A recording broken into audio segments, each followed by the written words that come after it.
Hey, welcome to the Northwest Georgia football Friday night scoreboard, the last preseason week of the year. We know these scores don't count in the grand scheme of things, but hey, this is our practice too. So we'll talk about the games that we've seen, heard about. We'll get you up to date on all the scores that we know. Joined by Chris Napier, Team FYN North Murray sports guy. Got Benton Birds joining us a little bit later. Join us on YouTube and Facebook.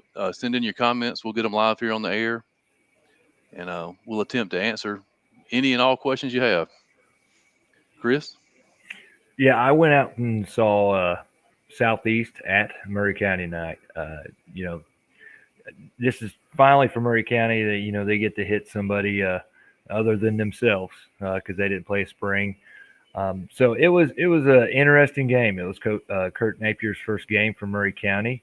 They eventually won 21-17. I think Southeast they looked really good in that first half. They looked really improved. Jaden Calhoun for Southeast, he's the real deal. I watched him play tonight really closely, and that dude got what it takes to play at the next level. Brady Inslee, I saw a close-up touchdown of his right there on the first drive. He picked up where he left off last year, and of course, he is a all-area player at running back. I had a big season last year. Murray County looked good. I was really impressed with Chase Jarvis and Aaron Flood. Those are a couple seniors that are going to help lead the way. I saw Eli Hope out there playing both sides of the ball. I saw a couple of his tackles for loss. He looked like he was ready for his senior year. It was an interesting night. I was glad I went. I've got a whole bunch of pictures I need to go through and post on Facebook and Twitter.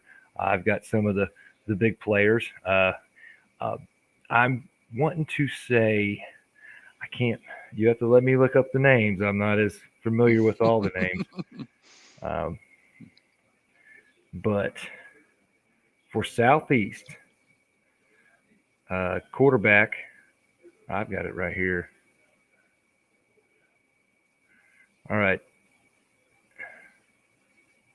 Braden Miles. I saw Braden Miles make a whole bunch of plays. I posted one of them on Twitter. He hit a long pass down the sideline. It was a diving catch. I'm not for sure who for Southeast made that catch. It was phenomenal. I know Scott Kuhn, photographer, was there tonight. He got a pretty good shot of his as he juggled in the air. It was a great picture. We'll see if he can share that on Facebook. But that was awesome. So I had a good time. I think Southeast looks a whole lot better. I think they're going to be competitive this year. I know they start up with Coosa next week. I think they can go down there and get a win. Yeah, I was telling you before we went on the air that I saw the video of their Dade County game when they played them, and they scored a lot of points against Dade. And yeah, I think they're going to give Coosa a tough match next Friday night. Yeah. And as far as Murray County goes, I know they're traveling up to Coahulla Creek to open the season. And that's going to be I matter. Speaking of Coahulla Creek, I saw a bunch of Colts out there watching. This is going to be two of their opponents, so they got to do some scouting, a 2-for-1 deal right there tonight. There were several horseshoe shirts out there in the stands. I saw you. Yeah, yeah, we're waiting on Benton Burge to get back from Cherokee County, Alabama. He was down there for the Trine game. I'm gonna be on here as long as I can till about 11:30, and hopefully Benton will be in. We'll turn it over to him. Um, First comment of the night. Anything on LFO? LFO lost to Dade County tonight, 35-0 was the score I saw. I think Dade jumped on them 21-0 early. Um, I do know I, the Warriors are excited about the season, though. Man, I think they'll turn it around, get things squared away. yep. I think I they're think hosting Gilmer week 1. yeah, and that will be a very good matchup. That'll be a good test to see if LFO, that defensive front, can stop that Gilmer run game. I think they just need to get back up, get back on the horse, and keep going. I think the Warriors are in for a good season. Yeah, I Don't think let this Dade. get them down. No, plus two. I think Dade's probably one of the most surprisingly good teams around this year. I think they're going to compete for a home playoff spot in 7A with Trine and Darlington. I mean, they have huge size in the backfield. Um, it's a heck of a place to play too. Yeah, at Lawrence Morgan Stadium, I think. Magic Morgan Stadium, man. I would say that 35 points. I would say Brody Cooper had a big hand in that. I would like to see how all that went down. Here's a update from Central Heard County. 34-0 in 3/4 of varsity play. Bakari Swain, who committed to South Carolina today, 90-yard punt return, 40-yard reception for a touchdown. A big-time player. I mean, Yeah. I don't know what else to say about the guy. Quarterback Powell, he's a sophomore this season or a junior? I think he's a junior. Devin Powell, he's a junior. This is one of those Devins that I think could put up McConkey numbers this season. That's 2,000 yards passing, 1,000 yards rushing. I think he got a warm up tonight. If you look at that 67-yard and 35-yard TD runs, so he's going to have a big season, especially with the Bakari Swain as his receiver. I think he can put up huge numbers. He committed to South Carolina today. He's that type of dude. Yeah, I think we talked about it on our 7-4A preview show, man. I think we all skipped out on the Lions. I think they have something to prove this year, man. I think I wouldn't be surprised to see them, battling for a home playoff spot before the season's over. Yeah, well, they got the dudes. So maybe we should redo our picks. Yeah. Jake Keller sent us another one, man. Carrollton, 28-10 over Alexander at the halftime. Juju Schuster, the real deal. Yep, Julian Lewis. He is the real deal. I heard he had a pick early in that first drive or real early in the game, and he shook it off, and he went right back to work. Started leading his team down the field, and it paid off. How about being a freshman, man, starting at that level of football? They're 7A this year. They're expected to compete for a state championship, I'm sure, and yeah, kids stepping in there getting it done. This is I'm pretty sure he's got the right coach. I think coach has been in this position before with a freshman starting quarterback. I think the other guy's name was Trevor. So. Yeah, if Chris Free is on with us tonight, man, I know Chris Free tunes into the show. He's a big Rabun County fan. I'm curious how that Bowden game went up there tonight. Bowden and Rabun. That's a battle of two top 10 teams tonight.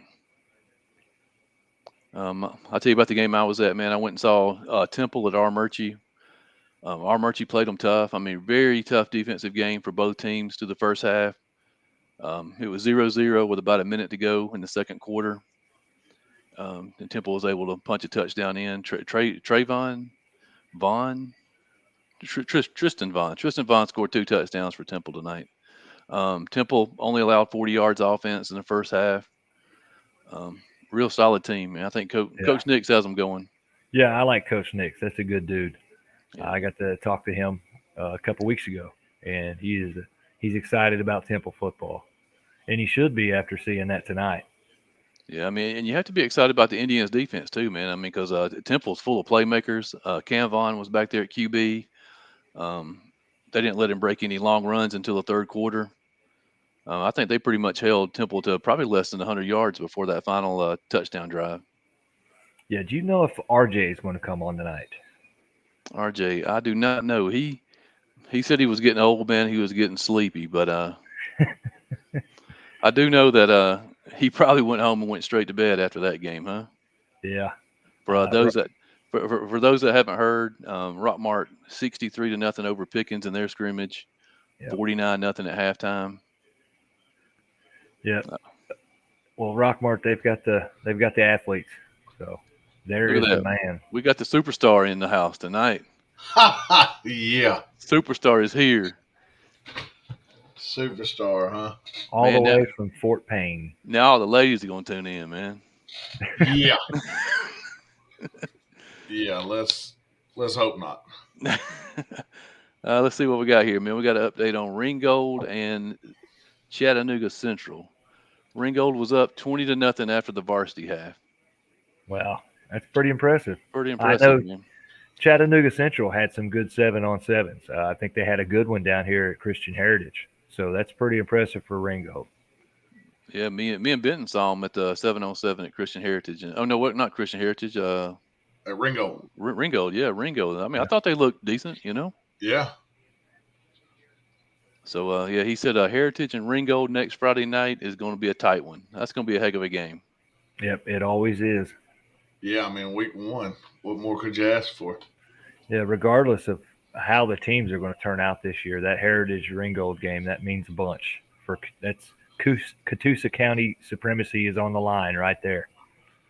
Yeah, I know the Ringo fans are upset they didn't get a chance last year to play them, but I mean you can't do anything about that, and the only thing you can do is come out and make up for it in 22. Yeah. It's crazy that most of the rivalry games that used to be played toward the end of the season now are all at the beginning of the season. You got Cedartown Rockmart, you got that game, and Trine will be at Gordon Lee, so that rivalry game right there. Yep. I think it's people want to put the region play towards the end of the season. Yeah. I mean, that's just makes sense. Well, Ben, tell us about what you saw over in Center tonight. I'm just going to be honest with you. I wasn't expecting what I saw. Now, I knew that Center had graduated some folks. They graduated the big running back. I think I might have heard him say he went to North Alabama, somewhere like that. But anyway, early Trine struggled. They got the offense going there in the second quarter, late second quarter. Bit by the turnover bug a little bit. 3 or 4 turnovers, 2 interceptions, a couple fumbles.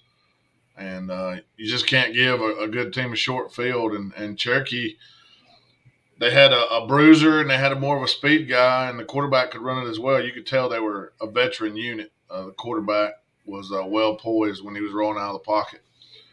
And it's just experience is the name of the game. And I'll be honest with you, the last 2 nights, that word fits for both. Gotta get a lot more experience.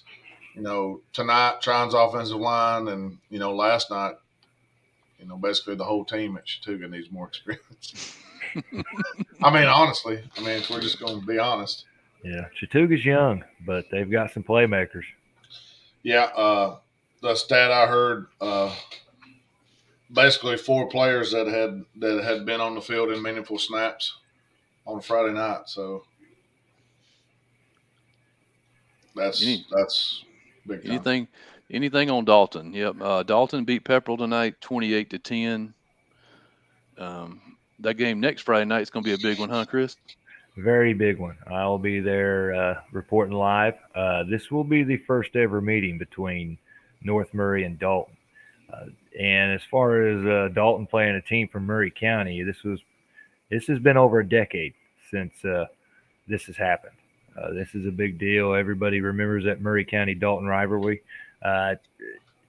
Those days may come again. Who knows? But this is a new big deal. So this is a new one to watch. This is going to be very interesting. I'm excited for this one. I think a lot of people are excited for this one. Yeah, I thought it was pretty funny, or I guess were the words funny, that North Murray and Dalton both played Pepperell, gave up the same amount of points, and the touchdown they gave up was to the same person on pretty much the same run. Yes. DJ Rogers, he had a 55-yard touchdown run tonight for Pepperell's lone score, and I know he ran one against North Murray, right? He'll get away from you. He's got that kind of speed. And I have a feeling the Dragons this year are just going to hand it to him, and hope he busts one. I would say he's going to be a big part of that Dragon offense. Huge amount of the Dragon offense. But, you're leaning on a pretty talented player right there. I think he can handle it. Chris, I'm gonna put you on the spot here, man. You ready? Okay. Uh-oh. Dakota Yarbrough wants to know your honest opinion on who you think will win that game. On which? North Murray Dalton. North Murray Dalton. I'm going to go. Team that has the least turnovers and plays the best. Yes. All right, Coach. Absolutely. I think. I don't know. Heading into Harmon Field might be overwhelming a little bit for North Murray. I don't think they've played on that stage, and I know Dalton fans are going to pack the house. But I also know North Murray fans are going to pack that house too. So hopefully, I would say whoever's crowd's the rowdiest. But I'm going to pick North Murray just because I'm a North Murray fan. I'll be covering them for Team FYN. But I don't know. There's no comparables here. There's nothing to compare to watch them play against each other. You don't know how this is going to turn out. And So I'm excited to see it. I will be right there on the field, field level watching. I think it's going to be awesome. But of course, I'm going to pick North Murray. I want them to win. But if they don't, so I hope I just still hope they win. Okay. I really don't know how this turned out. That's why I'm so excited for it. Yeah. All right, we got Tim in here, man. Tim, tell us about Stevens County, Fannin County tonight. Guys, how's everybody doing tonight? What's going on? It's fun to be out there tonight. Stevens County beat Fannin 14-0 in the varsity portion of the scrimmage, and may even be 14-7 with an asterisk by it. Don't tell our friends at Commerce that, but the Cade Sands we thought might have got in the end zone, and they ruled it a fumble. But strong showing for Fannin County. Now I was very pleased, even though we didn't score any points. That Stevens County team returned 11 starters on offense from last year's playoff team, 6 starters on defense. They are loaded. One of the best football teams I've seen in a long time, and I'm just, I've never been really happy with a loss, but I'm really excited because I think Fannin County's going to have another special year. I mean, it's just that team's good. Fannin County played very disciplined defense without one of their key players on defense today who was injured. So got to get the offense going a little bit, getting a little bit better rhythm. But I'm excited for what's to come. Yeah, I think that's the thing here early in the season. I think the offenses are usually behind the defense. It takes a good month to get the offense going, to get the timing down. You see that a lot, except for Rockmart. Yeah. And that Stevens County beat Rockmart last season. I Yep. remember that. So, there's a lot of good takeaways for if you're a Fannin County fan. A lot of young kids played tonight too and played well in some big spots. We'll tee it up against Union County next week. Should be fun. But yeah, have y'all talked about the Rockmart Pickens game any?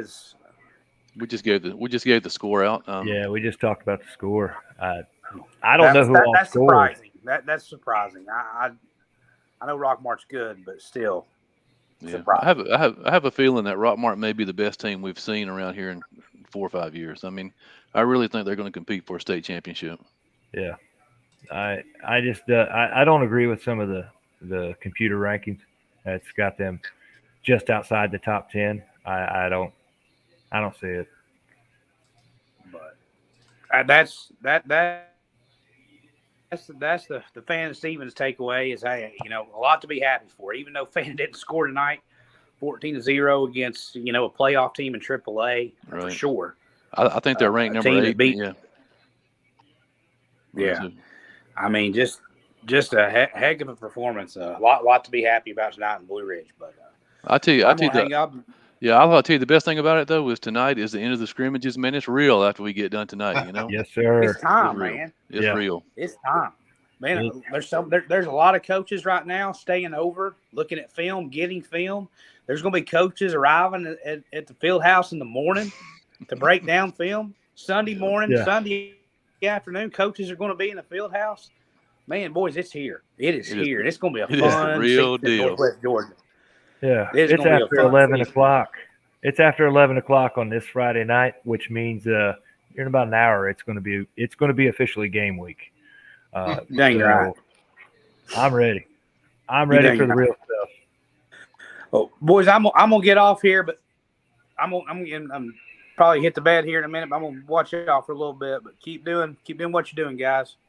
All right, Tim. Thanks for coming on, man. Appreciate it. We'll see you next Friday night, hopefully. See you guys. We'll see you, Tim. All right, man. Let's go over some of these scores we got scrolling across the screen. See if we missed any. I think the first one that comes across is Bremen and Mount Zion. They played Thursday night. Mount Zion beat Bremen 14-3.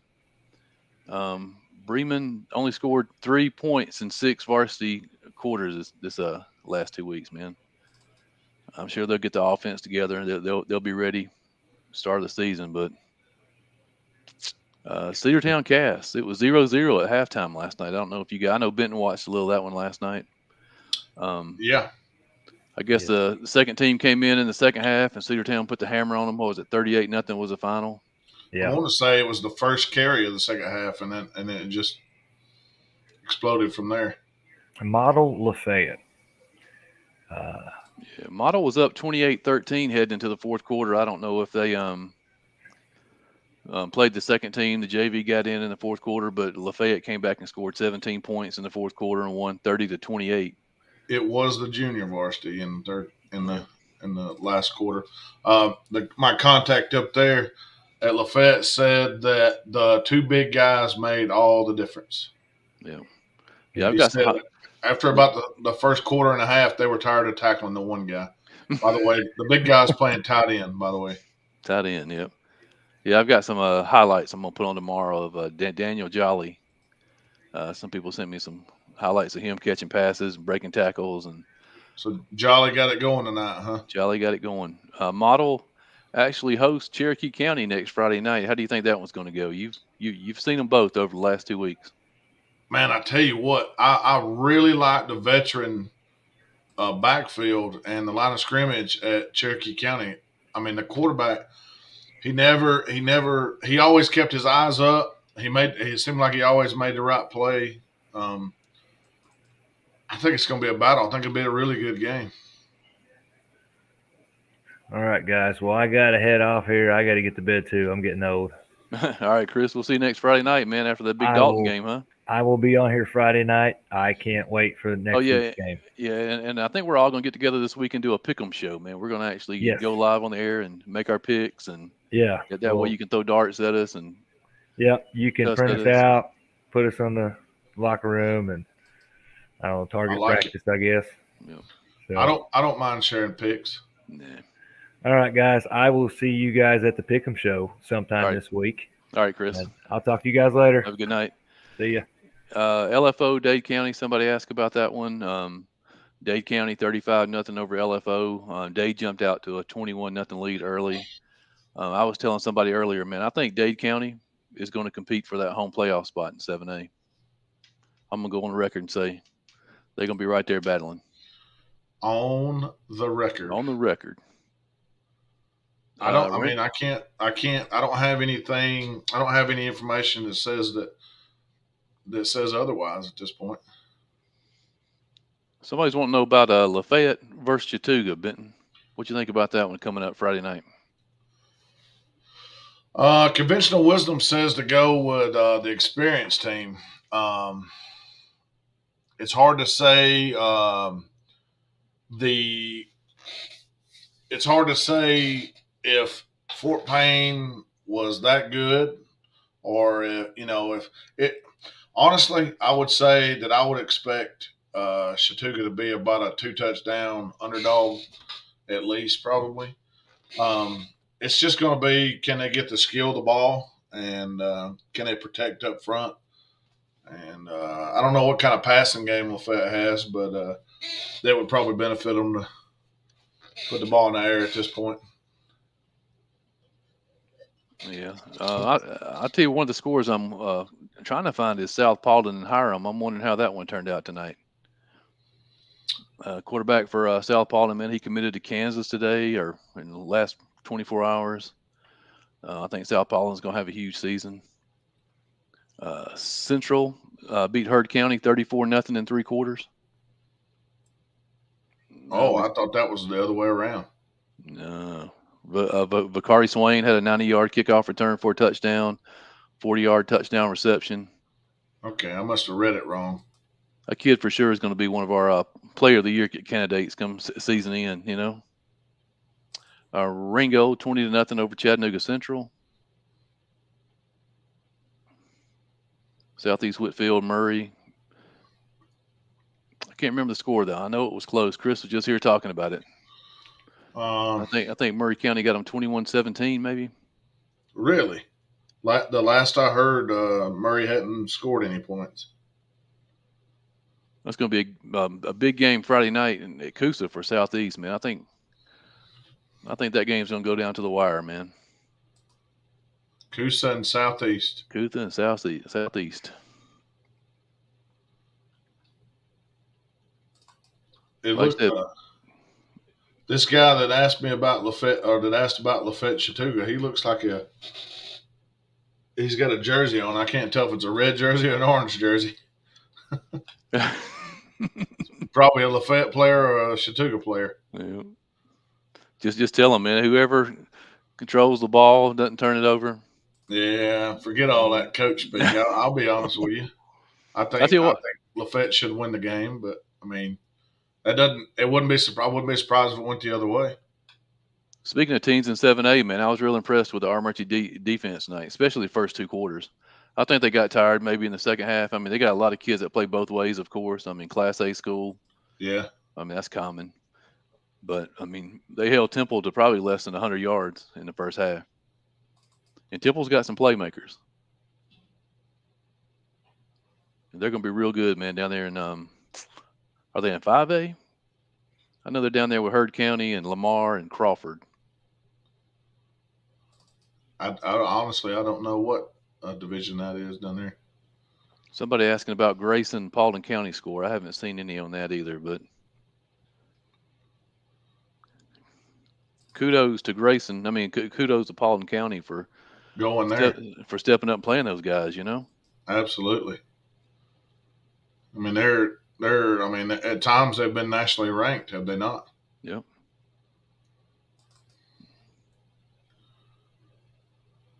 Marietta beat Campbell 34-3 in 2 quarters. Blue Devils of Marietta. It's here, man. The season is here. How about that? Yeah, Friday night. I mean, we'll have some real scores for you guys Friday night. Yeah, actual scores that we could post, 4 quarters, finals, stats, highlights. Yeah, who did what it means. Heritage over Bradley Central last night, 21-7.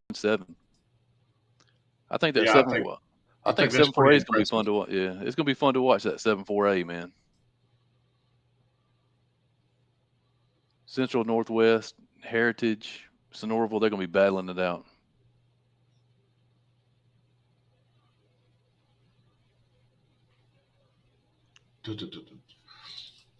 Man, I'm going through all these highlights right here, and I think I took 80 videos. Yeah. I got tons too, man, from the Armurchie Temple game tonight. I'll get them loaded up in the morning and put them together. And like I said, there's a bunch of kids on the Temple team that I didn't know who are outstanding, man. They got some kids that can hit from the linebacker spot. Got some. What did you say the final was in the varsity segment? Final was 21-0. Temple came out in the second half and scored on their first 2 possessions in the third quarter. But I mean, it's not bad, you know. No, I mean, I totally agree with you. I do think that Chattooga, Armurchie, Dade, Pepperell battle is going to be a good one. Yeah, I think honestly, I think Chattooga's going to get better every week. Man, just so young and inexperienced, but the talent's there. I mean, there's some players there, and I do have the highlight package from last night. If we get a chance here in a minute. But this guy said the Heritage defensive line looked good yesterday. Very physical and a lot of speed. Yeah, I know they got some stud linebackers as well. Yeah, and a very experienced quarterback, experienced wide receiver.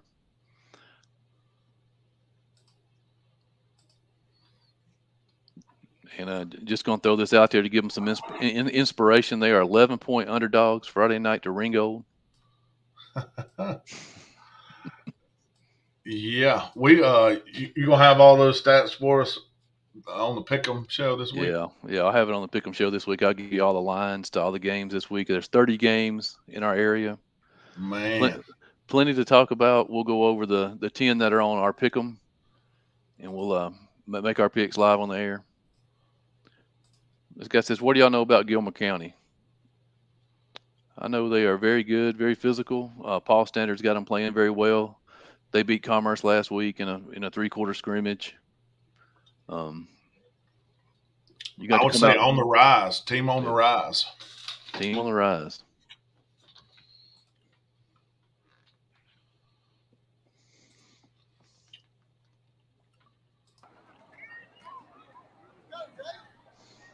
This is the highlights from last night that I got.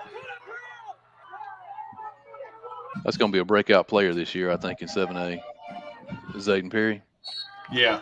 What was good? The first drive, Stuga started the first drive off and went 12 plays all the way down to the Fort Payne 15 and stalled out. Then next couple drives had some just basically stalled out and then got going again. All of a sudden, going back down the field, it was Good luck. there was a lot of good besides the scoreboard. 35-13 at the end of varsity, but there was a lot of good. Who got most of the carries tonight for Trine? It was kind of split up. Eller got some carries, and then when they went into jumbo, they had Maddox got some carries. It was split between those two. And then the quarterback carried it a few times. He scored one of their touchdowns on like a little scramble play there. Nice tackle on that by freshman safety.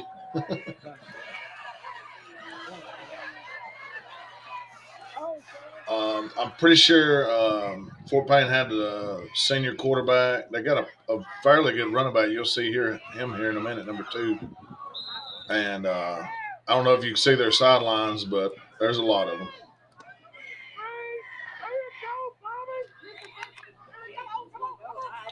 This might have been the Achilles heel the other night. Just the straight deep ball. Burn them a couple times. Right in the bread basket.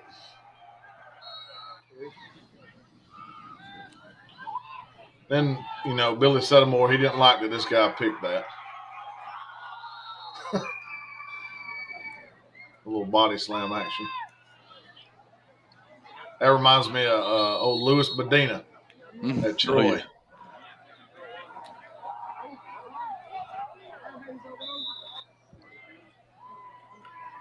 I'm sure most of you, some of you have seen these already. I'm sure Lawrence has seen these highlights. Pretty good size tight end there. I think Fort Payne has a good year in their region.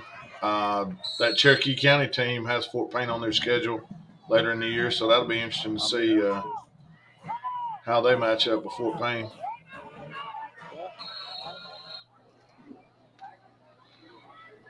Got here. It says the Pepperell touchdown tonight was scored by DeMarcus Ragland. He had the 55-yard touchdown, man. So Pepperell's got a couple of guys that can run the ball. Sweet. Number 6. I didn't recognize that name, so that's big. That's big to have somebody to spell Rogers. And Good catch.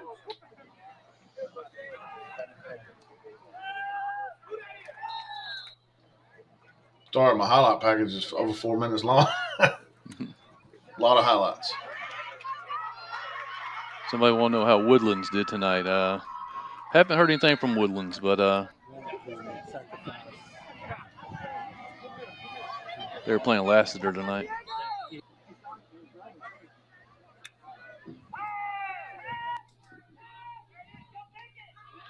That's basically toward the end of it there.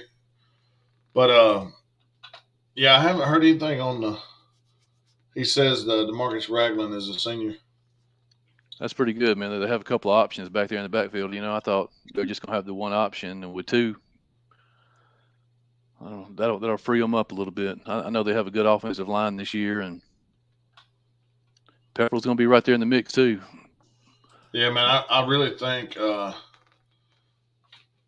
Oh man, what did you say the Darlington score was? The final score was 21-3 Callaway. It was 7-3 at halftime. Sounds like a pretty good defensive battle. I'm not sure what Callaway has, but normally they're stocked full of athletes. So yeah. I know they're ranked in the top. Yeah, they're ranked in the top 10. Yeah, that's what I figured. That's what I figured. So that gives you an idea how tough Darlington's going to be. Hanging right there with them. Yeah, I think the Darlington offensive line is going to be great this year. There's no doubt about that, and I think it's going to take them a little bit of time to get the offense together, score some points, figure out who's going to do what. Well, the good thing is they have 4 non-region games to do that, and I don't know. I haven't looked at. I'm sure they hop on the bus next week. I don't know if they're flying, hopping on the bus, but they're going to Orlando, open up the season down there. Yeah, I don't know. I don't know Sunny much at Orlando, all Florida. about that team that they're playing down there. Do you? 4A school out of the Orlando area. 6-4 last year, I think. When you pull up the Cal Preps lines or whatever, I think Darlington's a 6-point underdog. 6-point underdog. Well, I mean, is that like an ESPN game or something like that, or are they just traveling down there to play? Yeah, I think they're just traveling down there to play. Nobody up here wanted to play them.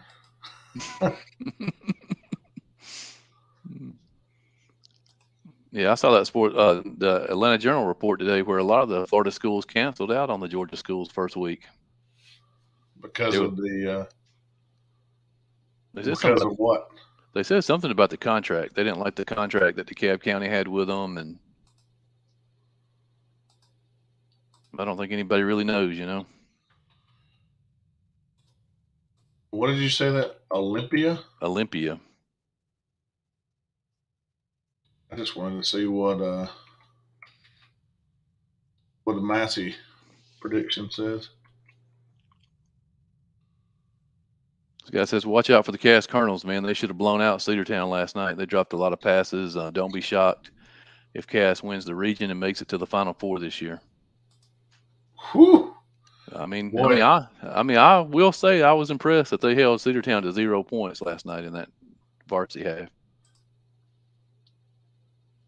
As far as, Is that not a guy in a Cedartown jersey?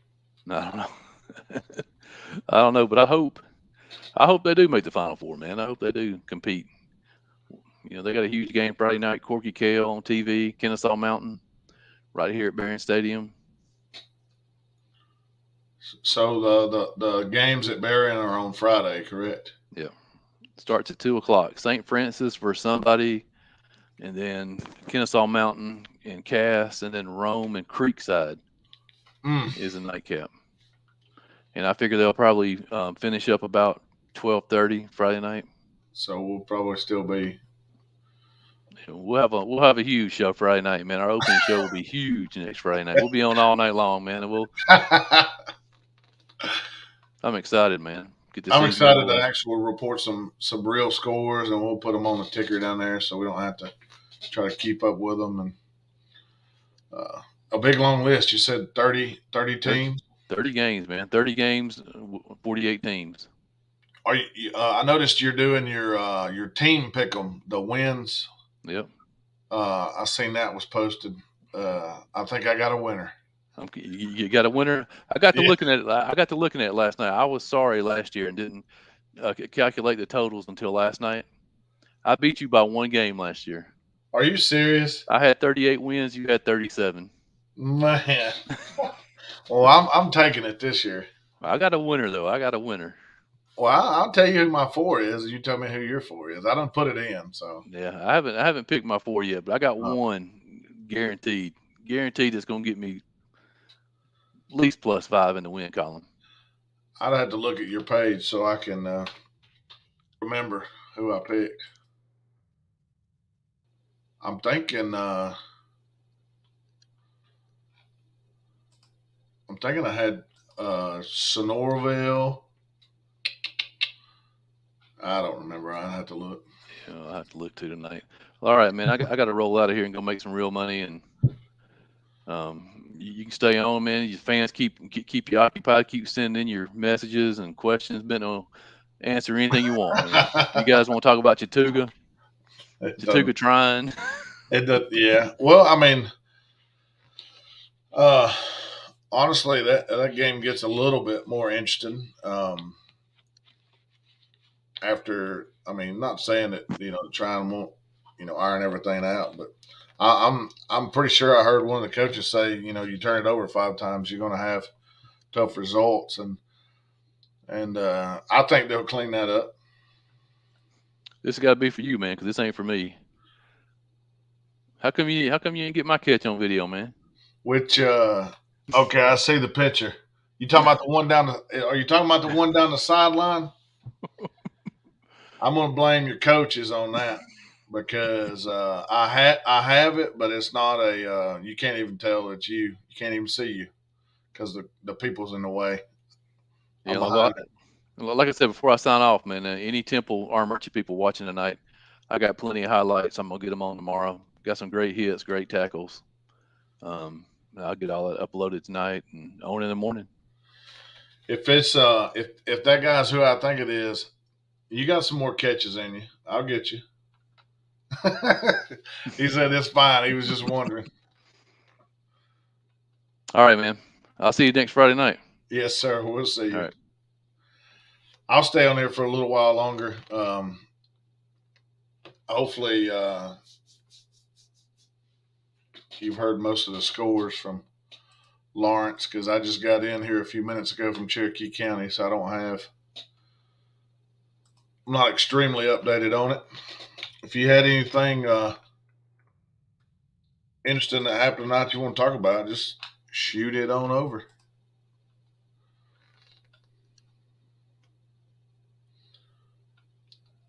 I got you, Trey. I seen your picture here, and I know that form from anywhere. I've seen you knock a bunch of threes down.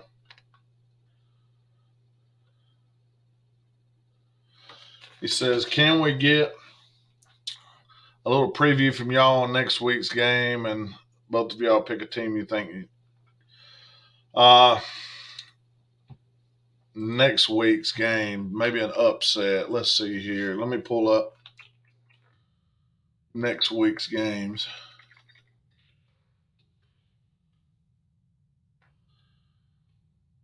I hadn't even looked at the list yet.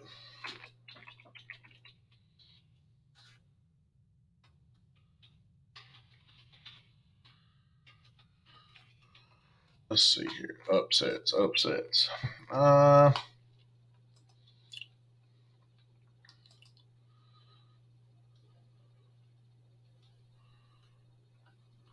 Man, I hate to try to call an upset right off the rip, just without doing some research on it.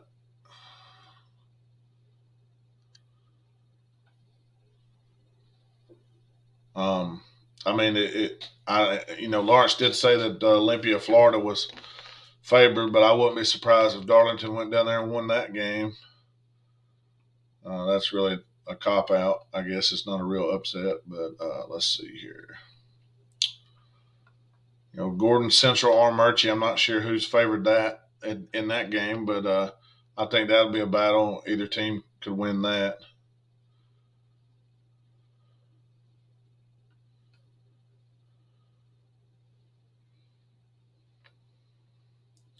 I'll tell you what, I'll make sure that we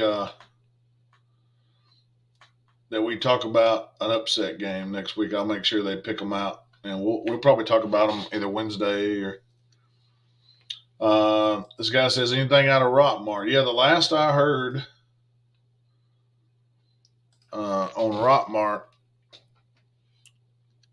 was a big score. Let's see here.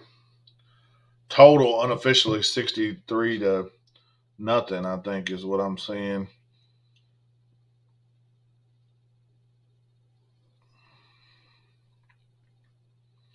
But I think it was 40-something-0 in the varsity time, and it got worse. I agree that Creekside Rome is going to be a barn burner. I think I'd take Rome in that one. Cartersville, Cherokee. Is Cherokee the team? I'm thinking that's the same team I watched last year.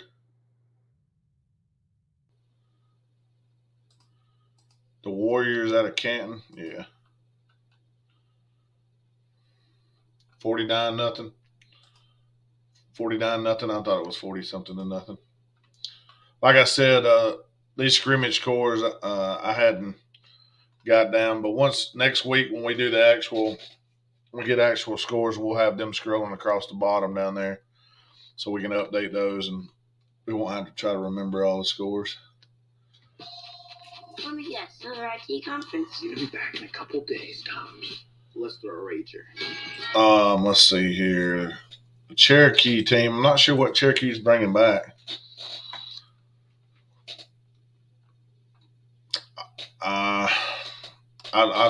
It'd be hard for me not to favor Cartersville, but let me look at what they're returning, and I'll give you a legitimate answer. I think I would favor Cartersville, and I'm thinking the Massey ratings would probably favor Cartersville by 10 or so as well. Haralson County matching up with Rockmart.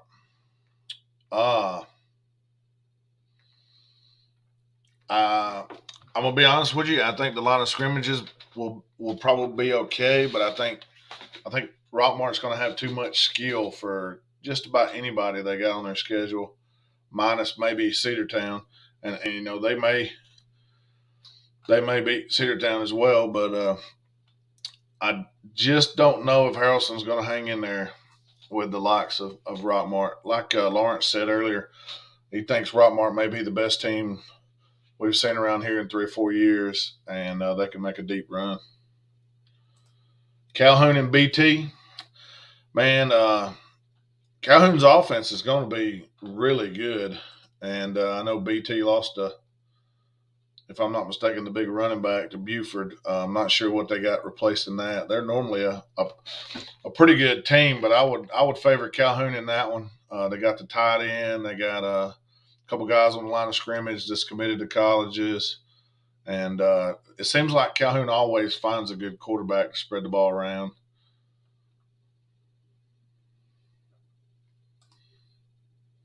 Hey, I mean, I can't disagree.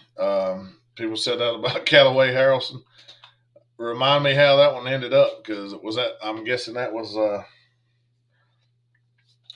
last year. Was that in the playoffs last year? When was that? A regular season?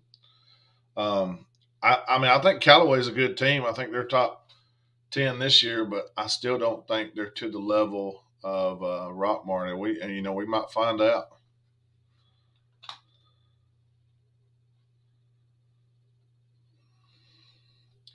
But you're Calhoun in a blowout. I mean, I wouldn't be surprised, but I normally don't call for blowouts. I mean, I'll say try to keep it respectable, I guess. But it's fine if you do.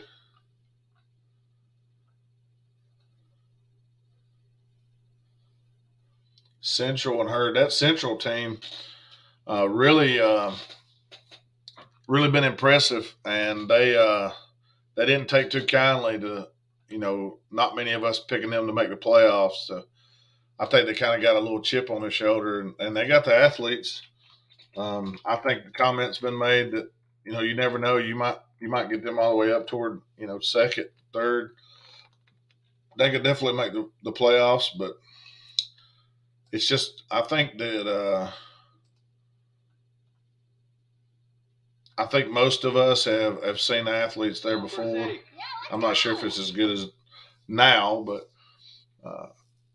they got a pretty interesting schedule. I think they could go on a pretty good run, and then we'll find out on a Friday night, 9-30, how good Central is when they head to Cedartown. What's up, Big Matt? Get on here and talk with me so I'm not on here by myself. I'll send you the link.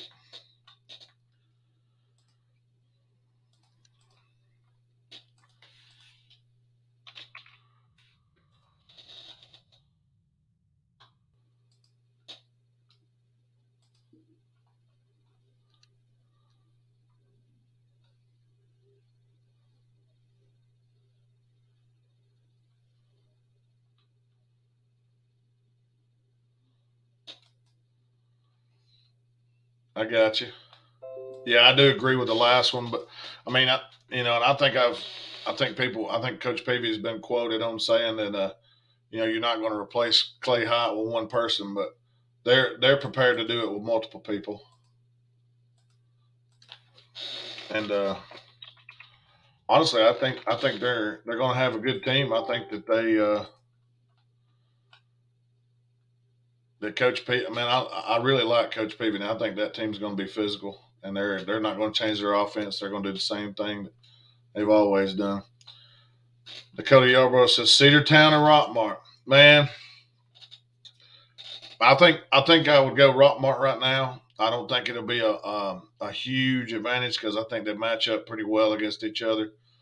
I think and I'm not trying to do the Lawrence coach speak, but I really do think it's going to come down to the small things like turnovers and such, and special teams. Whoever makes the big play here and there is going to win that game. I think it's going to be a slobber knocker.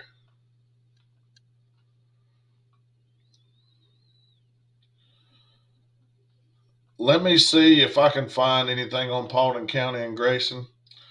If you give me just 1 second, I'll scour over my contacts here.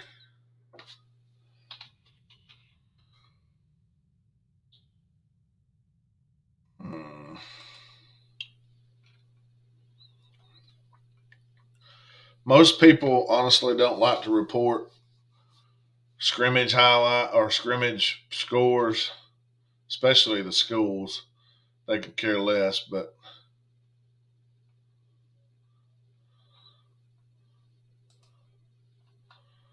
let's see here.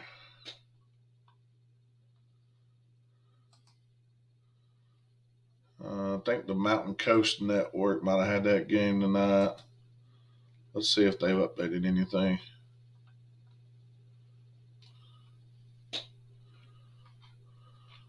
Do not see anything.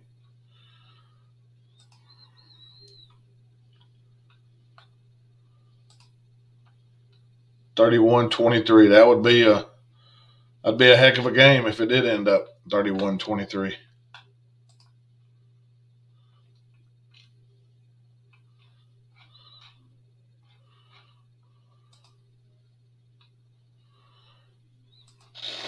Let's see if Grayson has said anything. Normally, the losing team definitely is not going to report anything.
Sorry about that, guys. Totally had a network failure. It's something bad, man. Me and you's got some kind of bad issue. I've Like, never had this issue, and the last 2 times I've been on, I've had it. I am on a wireless network though, so I'm probably going to wire mine up. that's what I did. As soon as I sat down, I just went ahead and plugged it in. I got you loud and clear this week, though. I'll go ahead and introduce who you are. Or if you want to introduce yourself, that's fine. This is Big Matt. Go ahead and introduce what you do there, Big Matt. Yes, sir. We are a local high school coverage, college football coverage, or SEC over here in the northeast part of Alabama. Cover Cherokee County mostly. We dabble all up into DeKalb County some with Fife, and I've been out, met coach over at Etowah and those kind of things, and we've growed and got around up toward Collinsville and that kind of stuff. And of course, we're going to go around to Piedmont. Coach Smith, he was coach there at Cedar Bluff where I was at, like my last year there. So we cover all this part of Alabama, of high school, and actually, me and Benton was just at the game over here at Trine and Cherokee County, and I was really glad that he got to come on with me, and I just kind of threw it together pretty quick. But sometimes those are the best ones that turn out to be the best. Sometimes we had a good time, and I appreciate you for coming up there and yakking with me. Yeah, I hadn't had a chance to discuss. Would you talk to me what you thought about Trine and Cherokee? Well, I was surprised. I mean, just bluntly, That's exactly what I said. I was surprised a little bit. We know how the game went last year, and but two, we know how it is in high school and also in college. You don't get the same kids every year, so you have new kids coming in, and there's some new faces and some same names, some little brothers that stepped up, on the line there to play at center. The Watt kid, his bigger brother, well, he's older. It's not actually bigger. The little brother's actually bigger. And Tay Diamond, number 21, he was kind of feature running back, sort of. Jacob Cornejo, number 9, he played linebacker some too. He's new over there. So, after what happened last year, I think it left a bad taste in their mouth, but it really gave them something to look forward to, during the summer. I mean, everybody has to have, some kind of motivation. Yeah. And we know too, honestly, we're not taking nothing away from trying. Coach does a great job out there, and they lost a bunch of kids. And that tailback y'all had, I talked about him in the pregame. You can go over there on my YouTube channel and check that out. He's like a Mark Ingram Jr. What he looked like. So they lost some players too, but it's good to see both teams, to put together what they worked for today and go out there and that the sweat has paid off, and the 7-on-7 little camps you do here and there, and you pushing on each other and dragging tires. And I've been over there at workouts with them this summer over at Cherokee County. Coach Kelly, Coach Crane, Coach Henderson, Coach Turner.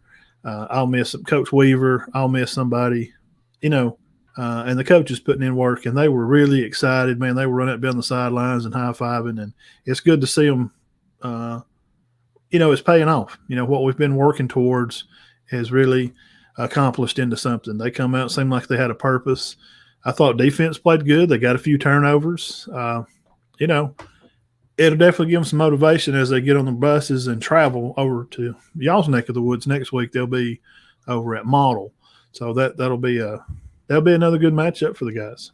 Yeah, Model actually forego the spring scrimmages, and they had 2 fall scrimmages. So they've had two dress rehearsals, quote unquote.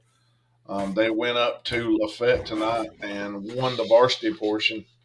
I believe it was 28-13 or something like that. And they debuted the debut of the new players that they had, and I don't want to take away from the other players. I mean, they got a big fullback that plays middle linebacker, and you got Daniel Jolly in the backfield. You'll probably hear about these guys, but it's hard not to talk about about 6'7" or 6'8" and 250 plus. And wearing them. Tell me about Lafayette this year. Lafayette. I talked to Coach Andy Scott a few days ago. Last weekend, we ran the interview that I did with him. Super nice guy, and he's got that program going in the right direction. They bring back a good many players, along with All-State kicker Jacob Brown. And he did tell me he lost a few on the defensive line, and they had guys that was looking to step into those spots. But Lafayette's one of those teams, man. They played all of the big dogs last year close. I mean, I think they played a Rockmart closer than anybody did on their whole schedule. They played them, I think it was within 7 points. I know it was less than 10. And, honestly, that turned a lot of heads. That turned our heads here at, Team FYN and Northwest Georgia football. So I wanted to, have a conversation with him, and luckily we were able to do that. And, like I said, I think they're going to have a pretty good year. And I think they're one of those dark horse teams that might could sneak into that playoff picture. I don't think anybody picked them, and that's just, that's because there's so many good teams. There's a lot of good teams in that region there. Are they what is Lafayette? They're jumping on up there. Lafayette is I want to say they're 3A. Now let me Okay. I get them all confused because they just reclassified. Okay. See, I'm for everybody watching, I'm an Alabama guy over here. We don't – that's not part of our lingo and how they rate the teams, and it's and they've just reclassified over there. So, yeah. Now my co-host, Dean, which he actually coached Benton at Chattooga, so that's that's how that kind of fed in, and me and him has kind of met each other through that, and it's been a lot of fun, and I enjoy what y'all do, and y'all do a good job, man. And it's kind of new, and sometimes you feel like you can get frustrated, and you don't feel like you get the views that you feel like you should be getting because you put in the work, and then I'll give you example of stuff that how something I would do. I'd work on a video for an hour, and put a lot of work in it, and it gets very little views, and I'll get one I just throw up there and put something together. I did a locker room one time last year with Joel Klatt. He was breaking down to make a 12-team playoff. I just did a reaction, threw it out there, and it got like 200 views. I don't get it, but just keep doing what you're doing, and it will pay off. Did you see the Facebook video that Union County did that I posted? No, sir. Man alive. Let's see if I can find this. Okay. And you get some that just hit. And I don't know. I think I did a practice, a reel on Instagram. I put a lot of reels on Instagram. We're over there. I share, and Instagram is for the kids. That's where they're at. I put Instagram together for at Cedar Bluffs, like a 7-on-7. They had like Pleasant Valley and Collinsville come over. 6,000 views. And I didn't really add no effects, or I just throwed some music on top of it. Then I'll do one like where I'll do effects and I'll edit and spend time on it. 700 views,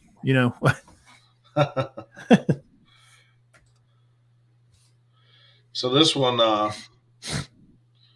me make sure I credit him correctly here. Let's see here.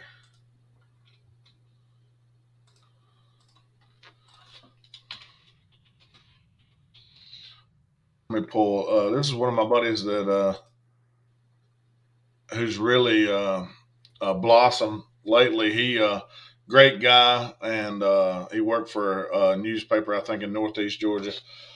He's now the executive producer at the Pat and Aaron show down there at 95.3 WDAE. 95.3 WDAE. Okay. Yeah, he covers. I know that's catchy, isn't it? Yeah. He's been down in Tampa at the he was down there covering Tom Brady and all that. So he's living the dream, and he helped do the voiceover because he's from Union County. Yes. His name is Chris Mathis. I'll put this up, and it was just I'm not from that area. I don't know really much about Union County, but it just man, if it don't get your blood pumping, you ain't got no heartbeat. Yeah, I got you. That's what it is. Here If we it don't go. get your blood pumping, it you ain't got a heartbeat. I'm gonna go ahead and. Now, play where's this place at before you hit the? Where's Union City? Union is in northeast Georgia, so Okay. it's over toward in the mountainous areas. Okay, gotcha. You'll see some of those on the pictures.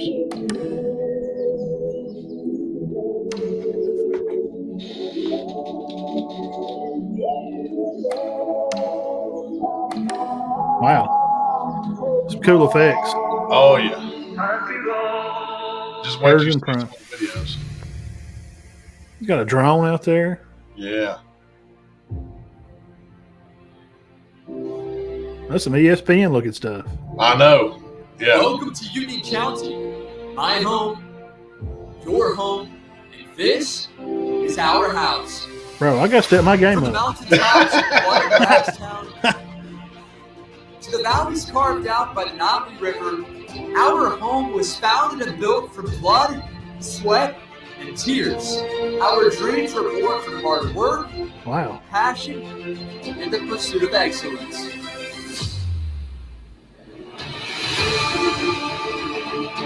Located 2,039 feet above sea level, stands the epicenter of all of Union County, where our past connects with the future.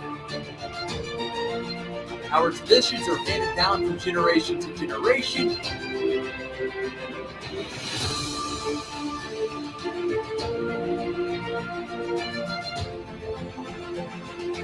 Our Panther pride and spirit is felt throughout the community.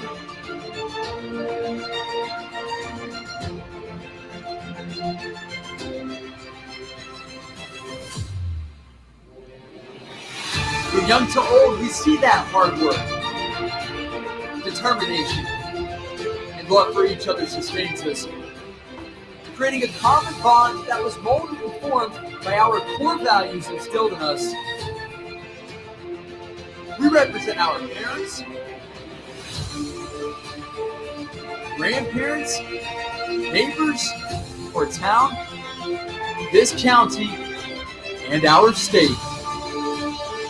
When you visit these mountains, realize they don't define us, they made us, it is who we are, and we are proud of it. We are mountain made, we are Union County. Now, tell me that just gets you rolling. I seen it the other day, and I'm like, holy moly, Chris, that was awesome. And I hope you don't mind me playing that. No, I'm sure. No, he wouldn't. No, any more exposure than he can get, more clicks and more play time, and I'll be glad to share it, too. I don't mind helping people out. Puts in work. Obviously, he's put in a lot of work, and I like the way he brought in the kids, the Pee Wee football. Yeah, man, he's got everything. He brought the parents in, showing pictures of them, and being in the mountain, that picture, and then being in that steel mill there, the plasma cutter torches going on in the background. I like that. Yeah, I'm gonna have to. I work in a plant up there in Lafayette. I'm gonna have to say, where's his PPE at? He didn't have arm guards and gloves on. No safety glasses. No earplugs. Yeah. I mean, he did have a helmet on, but he's gonna get OSHA. He's gonna get rode up, man. Anyway, but yeah, I couldn't not play that because it just, it was like, man, you're talking about getting pumped up. That's he did a. Like I said, I got to step my game up. I seen some drone stuff the other day. I don't know. I was watching something and some guys put some stuff together, and I thought, I don't know. They're kind of expensive to get a decent, drone. I know. I was watching a guy on YouTube. He was going to Kobe Bryant's, kind of where he had died at there in the crash. Yeah. And he sent a drone up and was showing the valley and the mountains. And wow, yeah, that's really cool, man. Yeah, those drones, once you get the hang of them, man, they can be pretty dang good. Yeah. Yeah, you could use them in games and do pre-game stuff, or like he did, gosh, you could do all kind of stuff. So what was let's see. So let me get some stuff here. I'll pass along some information to you about Spring Garden. Okay, let's see. Find the FYM post game highlight. Oh, he's looking for y'all's FYN. Let's see. I'll put in put him on your page, Northwest Georgia. What is he looking for? He said, this is Dwayne, the guy that does the commentary up there at center. Where can I find the FYM post game and highlights? Yeah, the FYN highlights will be as soon as I can get them put together. So I'll make sure that they'll be on the Northwest Georgia page tomorrow. I'll post them on mine, and then okay. Does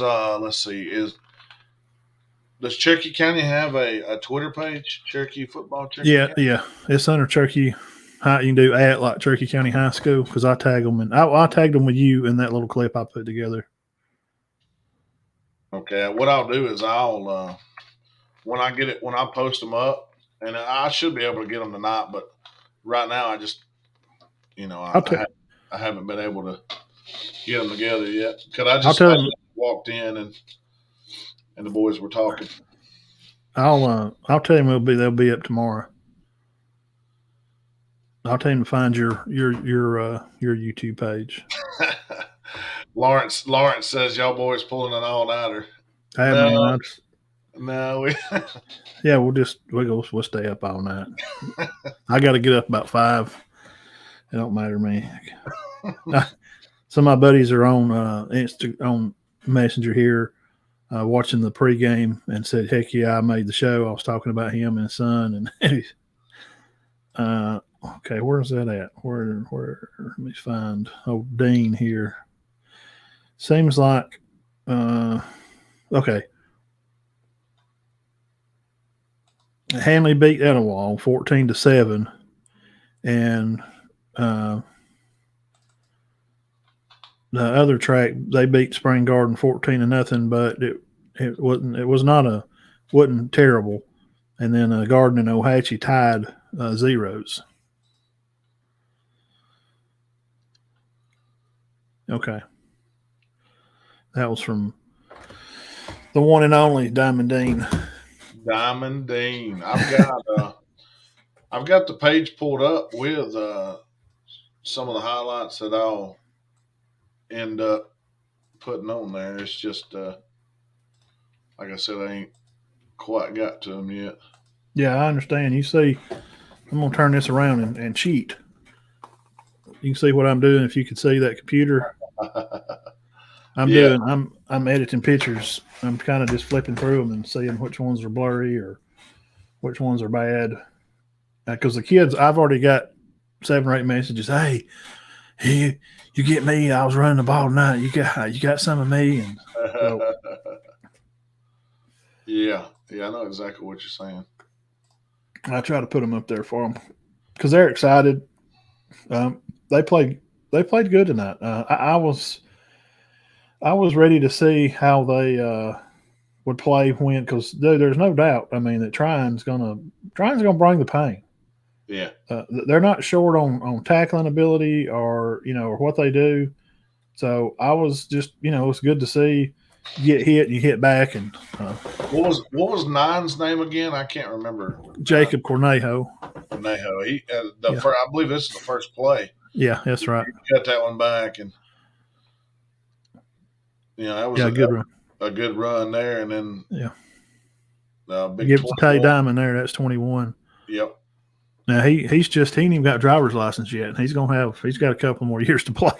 Oh man, I know. Yeah, he'll be running for years to come, and I think that's their first possession there. They got. Yeah, they'll only lose one guy on the offensive line next year. So. And that was the pick by 14 there. Jeb Crane. This as you could tell with the orange on the screen, the sun was blaring right at me at this point in time.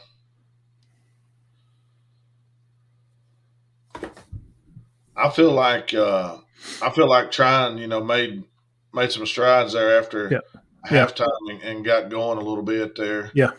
I think that's why they like playing 3/4 varsity, because you can kind of practice going in and discussing things and seeing what kind of adjustments you can make, Yeah. Anyway, that's just a taste tester there of a bunch of highlights that I've got on this page. Holy crap. Yeah. That's what mine looks like.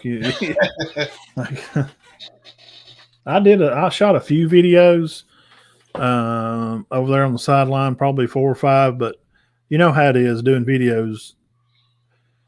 You want to capture those moments, and doing photography and what we do in content creation, there's only, just 1 in 100 times that you get those perfect, stiff arms or that perfect video, like, the one with Zayden, making that cut up there, at Fort Payne of the night and score. Yeah. Those don't happen. And people, if you want to get into content creating and you want to do this kind of stuff, you can see that page that Benton had up there. He'll probably have hundreds of those clips, and he's probably only going to use 20 of them. Yeah. And that's the time and the hours that you sit down here and you go through that stuff and you just see the finished product. And there's a lot of more work that goes into it than a lot of people think. All right. This question here is for you, Big Matt. Gardendale. Looking at Calhoun versus Gardendale. Yeah. Gardendale. No, that's Birmingham area. I got you. Yeah. You could probably, right there. That'd be probably click on them and see who's in their area there. Let me see who they're playing. I can give a better guess if I see who their opponents are. That is Minor. Mountain Brook. Mountain Brook's usually pretty good. Parker. They put together. Minor is going to be, and Jackson Olin they rolled last year there. So that's going to be it'd have to be a good region just by seeing those games. And they're 6A. That's right. Yeah. I was going to flip back at last year's. Yeah, do that. Yeah, let's see who they went 10-3 last year. Okay, Sparkman, not really. Bessemer City, okay. Pinson Valley. Now, Pinson Valley is the dog. That's where Bo Nix played at. Gotcha. That's at Auburn. Clay Chalkville is always just – they are like Warner Robin or something over there. Yeah. They just win all the time. Jasper, Shades Valley, normal average team. Minor is they're usually pretty good. Now, this Jackson Olin team, I remember this game back October last year. That was I think they scored late to win that game. Yeah. Mortimer Jordan, they'll have years where they're good.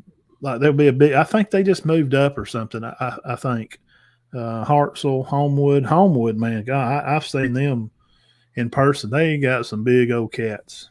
So this team looks like they went pretty deep and they played that Clay Chalkville again and lost in overtime, 50-44. Yeah, and Clay Chalkville, man, they've had the history of those teams. So they've had Division I players that played out of there back in the 80s and 90s, and they're a really put together team. So I would say, that Gardendale team and who they're playing Calhoun. Yes, sir. That's a tough ask coming to Georgia. I think let's see where it's at. That might just in what that I do know some about Calhoun, just because we do keep up with Georgia some, especially the Calhoun, Cedar Towns, Rockmarts, and Romes. Calhoun's good, man. Calhoun is a very good football team. Yeah, I think they're going to be good again this year. Last year was they always got some freaky athletic receiver, quarterback, some big lineman that's get looked at by Georgia and Alabama, or Yeah, they have. They have the freak tight end and the running back, and I hear that their quarterback is going to be. There you go. Special, and they're going to be skilled. Big time skilled. If I had to pick, like if you just, you said, hey, I've got a gun sticking through the screen there and I'm going to blow you away if you don't make a pick, I would probably go with Calhoun just because just knowing how they are and what kind of team they are. They're always, I watched Northwest Georgia and I love watching state championship games, and through Todd, we keep up with it. We usually go to some games over there, state, playoff games and stuff. I'd kind of lean towards Calhoun if I just had to pick right now. Yeah. Nick Runyon's asking about Rockmart. Man, I think Rockmart's got a chance. I think they got a chance to be something special. I think they could go a couple rounds deep, if not win the whole thing. Now, was Rockmart the ones that had a new quarterback? Is that right? No, I think he's returning. It's a returning quarterback. Rockmart is they went to Pickens County tonight and faced a pretty good Pickens team in the preseason scrimmage, and it was a 49-0 affair. Oh crap! Now you mean Pickens County over there? I'm sure. Yes, I do. Because there's a Pickens County over here, and they're small town 1A, like cow fences, and their field is like got bad spots in it, and they got wooden bleachers, and the fencing is held up by wire wrap on the end. They've won like back-to-back basketball state championships. They're really good. So small town. Very. All right, this is by request of one of my friends. He wants me to ask you to share your thoughts on this region. I think we might have some information on this region. Okay. Whoop it on me, man. All I can do is guess, and they can't nobody shoot me and tell me I made a bad pick because I don't care. You should let's see, Appalachian, Cedar Bluff, Coosa Christian. Yep.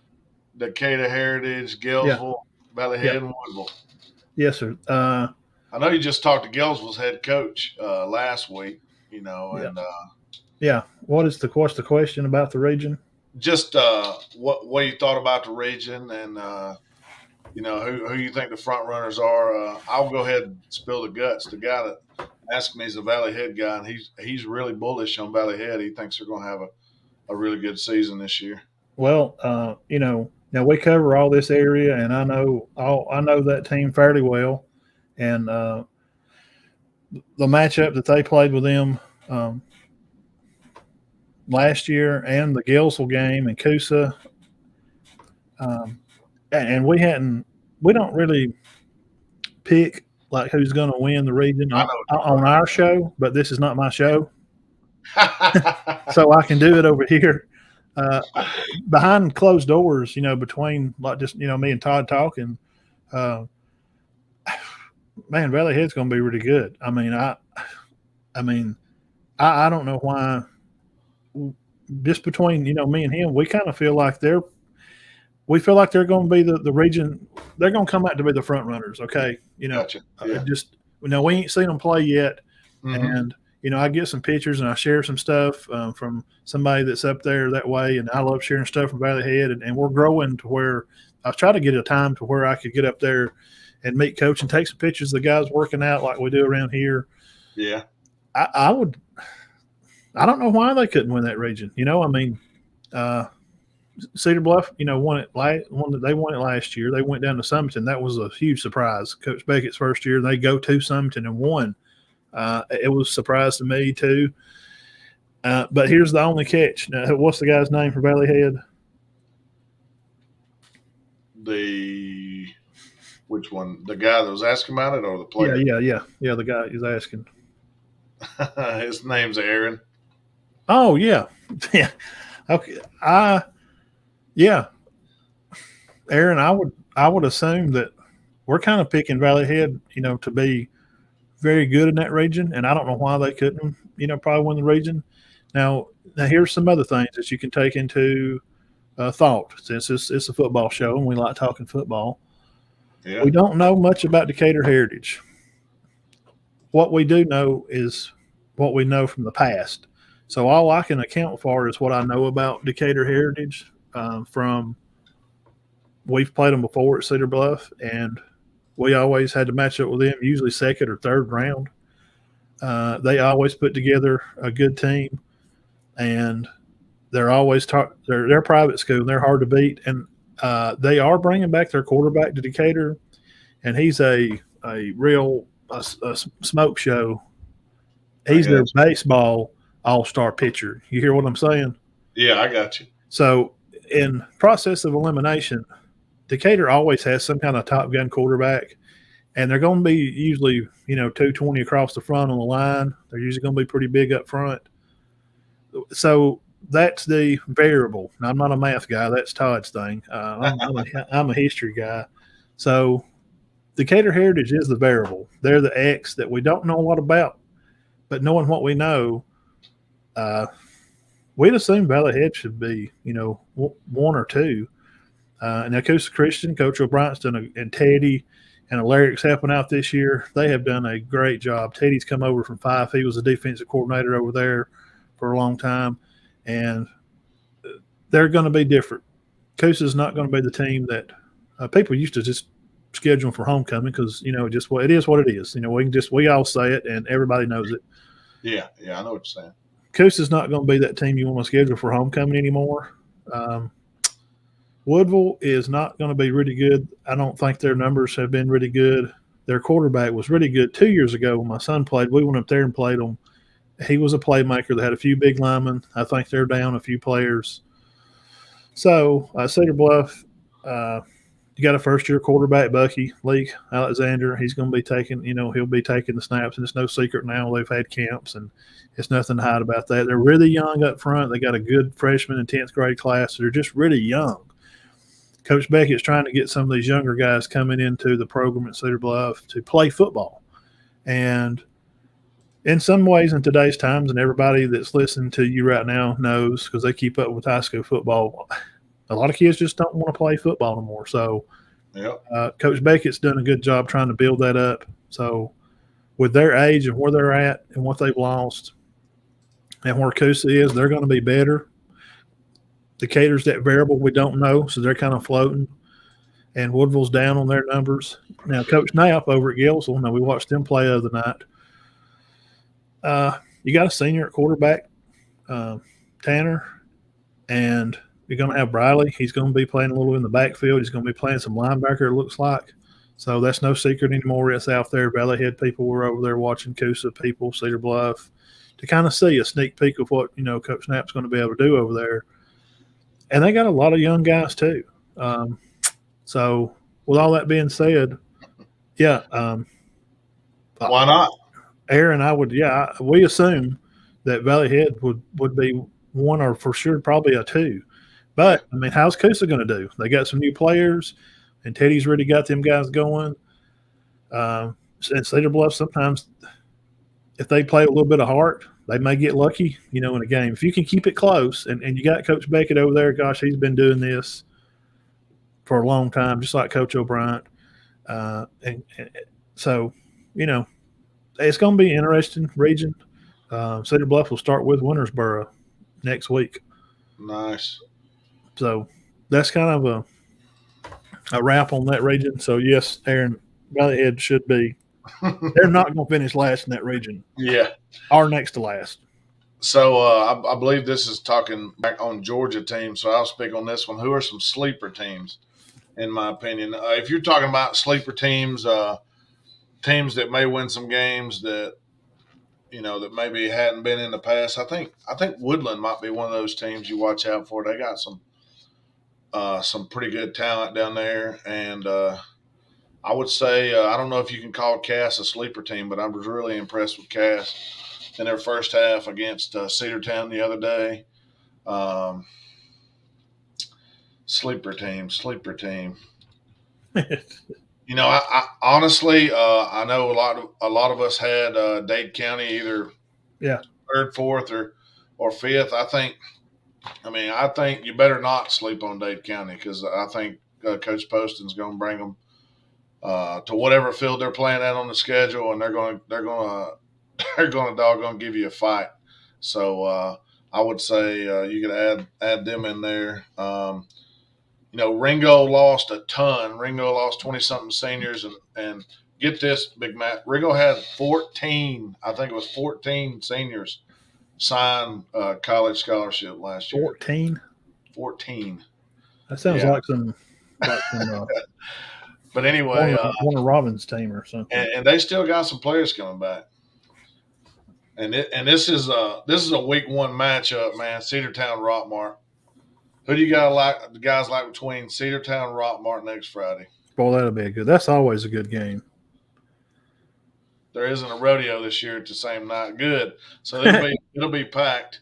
Man, I'm telling you, I like Rockmart. I do. I think Rockmart is, I don't think they're going away better, but I think overall, they're probably 7 to 10 point favorite in my book. And I wouldn't be surprised if it was a last second touchdown. If it was the defenses are good, but I think both offenses are elite. So I think, you could see a high scoring game, or you could see keep going. Let me let the dog out here. What's your thoughts, Nick? I'll put you on the spot. Who do you think is going to win the game, and why? What type of game you think it's going to be? That's probably one of the biggest games next week. Obviously, is Cedartown and Rockmart. I can't think of anything else. Now, Trine is going to Gordon Lee, and that is, if I'm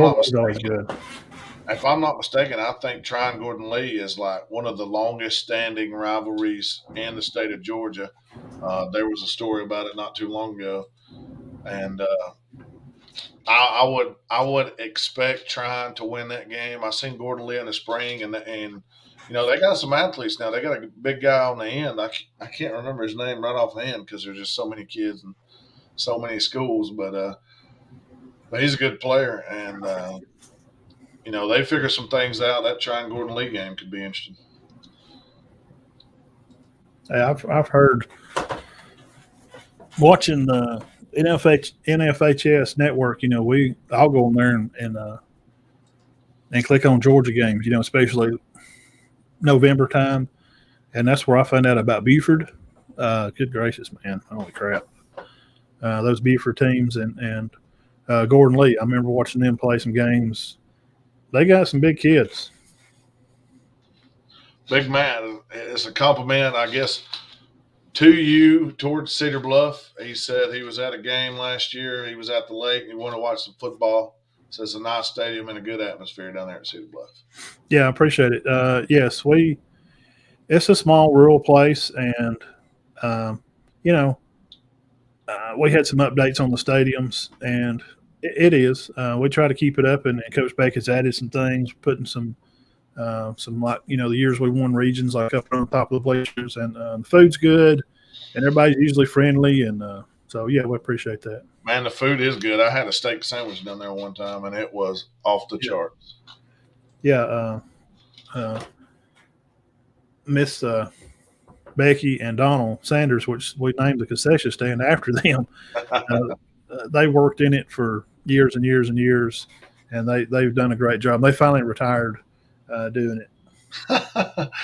Oh, this one guy says, what do you think about Buford University versus Alabama? I'd give Buford a shot, man. I would bet. Now, I'm not joking. And all kidding aside, well, maybe I shouldn't say that. Well, I can say it. What's it mean? Buford could probably score on them. I don't know about that. I mean, maybe not this year. I have seen some very good Buford teams, but man, probably 4 or 5 years ago is when I found out about them. They told the number of athletes. I mean, they were dressing, I don't know, say 60 something or 70 something. They had like 20 kids, signing. I'm like, how do you do that? Jeez Louise. Man, have you ever seen the Massey ratings? No. That they do. It's kind of like it's a computer thing, and honestly, it's got some very interesting information on there. And I like to go with Massey is what it's called. Yeah, I like to go on. They have a matchup tool, and you can go in and search the matchups. And I just wanted to see this one guy says Cass versus Kennesaw Mountain. I know what I have in my head, but I want to see what Massey says. And now I guess somebody's over there loading stats into this thing so it can give you some kind of algorithm to have a good guess. So check this out. They I know it was just a halftime score, so they were probably predicting the final score, but they predicted 35-15 Fort Payne and Chattooga. What? Wow. Let's see here what they got on Cass and Kennesaw Mountain. That's pretty good, man. That's some Joey the Fish. That's what we talk about on the show. The Joey the Fish comment. If you guys go over on our YouTube channel and stuff, catch some stuff, the sayings, that Joey the Fish, that's what we're talking about, which is implying Vegas. Joey the Fish is the guy that keeps the bets, and that's some good numbers there. So on the Cass and Kennesaw Mountain, I'm not surprised here because Cass is kind of up and coming, but they have 32-20 Kennesaw Mountain, and the win probability on here says 73%. I don't think it's that high. I think Cass plays a good ball game. I think that could be a really good game. It's interesting. So they're saying it's going to be like a touchdown game. Yeah, pretty close game. Just for fun, I'm going to put Trine at Cherokee County and see what it. Yeah. And see what it spits out here.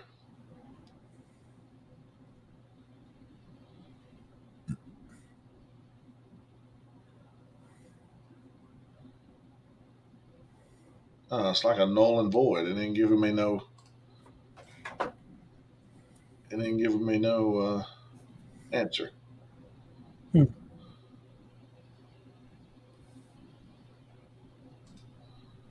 don't think they've ever played in the regular season before. I don't know what all they based their stats off of, but yeah, if they don't have regular season stats, they don't have no data to plug in.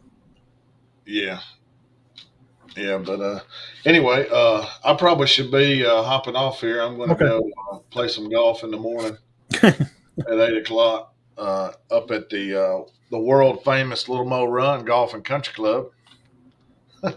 I have played the last game I played. Actually, I played in